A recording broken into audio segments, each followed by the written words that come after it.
So who am I speaking with? My name is Dan Rayburn. I'm Vice President of StreamMedia.com, and I'm the conference chairman for the Stream Media East and West shows. So what do you think are the main themes that are coming out of this conference, especially on the enterprise side? Well, the themes are really always the same. We cover enterprise, education, media entertainment, and broadcast. On the enterprise side, it's really about how can Fortune 500 corporations do more with less. So the economy is getting a little bit better and budgets are getting a little bit better, but they're still trying to figure out, for the most part, how do they repurpose a lot of the equipment they might already have. So let's say for video conferencing, a lot of these institutions have video conferencing gear. Then how do they use that to do a one-to-many approach with webcasting? So the themes usually on the enterprise side are pretty much the same. How do I control my video workflow? How do I create content, whether that's one person at their desk creating it or it's creating a webcasting studio that the whole company uses? So how do you create content? How do you manage that? And how do you distribute it inside your firewall? So it's a good mix here at the show because you have media entertainment folks talking about monetizing, and then you have enterprise who's talking about the exact opposite. Now, they don't care about pre-roll ads and they don't care about monetization. They care about distributing content effectively across their network so that it actually has an impact on the productivity of their business. What are the big issues that enterprises are not realizing that they would if they were actually at this conference and hearing from the sessions and the conversations in the hall? Well, that's a hard one to say. Depends on how far along the enterprise corporation is in terms of how much video they're using and what they're using it for. Most corporations today all use video in some way, shape, or form, internal and external already.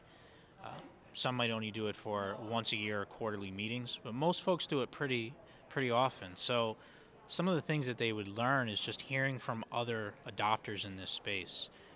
One of the things I like the most about the show is, for instance, we have an enterprise panel going on right now, and everybody in the enterprise panel is a Fortune 500 customer. So it's not vendors talking about what they're doing, it's the actual decision makers and the buyers who are purchasing these systems who are actually the ones speaking. And that's the best real world information you can get from the buyer.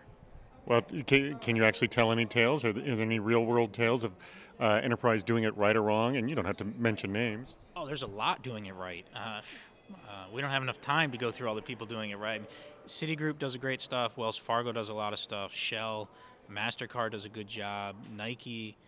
There's so many companies out there today. Target. Um, So what about them that you think is so great? Pick maybe two elements that you think is so impressive what they're doing.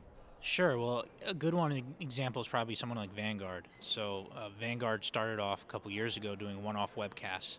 They brought in an outside crew who did all the work to broadcast their CEO internally. After that worked well 2 or 3 times, they said, "Hey, let's see if we can pull this technology in-house." They did, and they built a little tiny webcasting studio. And they started doing pretty frequently webcasts, every week, different groups within the organization. Once that worked well, they then started to build out additional webcast studios across their campus.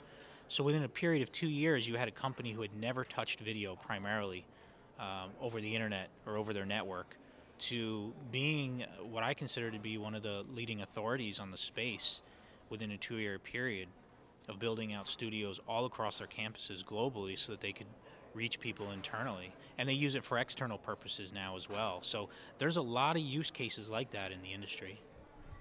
Very last question.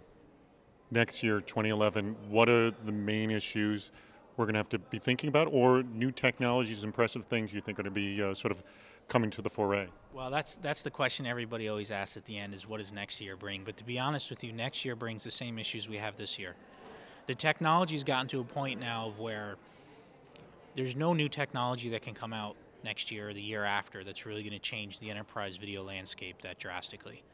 What's going to change is the systems are going to be easier to use, they're going to be cheaper, they're going to integrate with systems you already have internally, whether that's content management systems or other meeting systems and collaboration tools. So the biggest problem enterprise corporations have is just how do they manage that whole workflow? The video workflow of how do you create, capture, ingest, store, manage, transcode, deliver.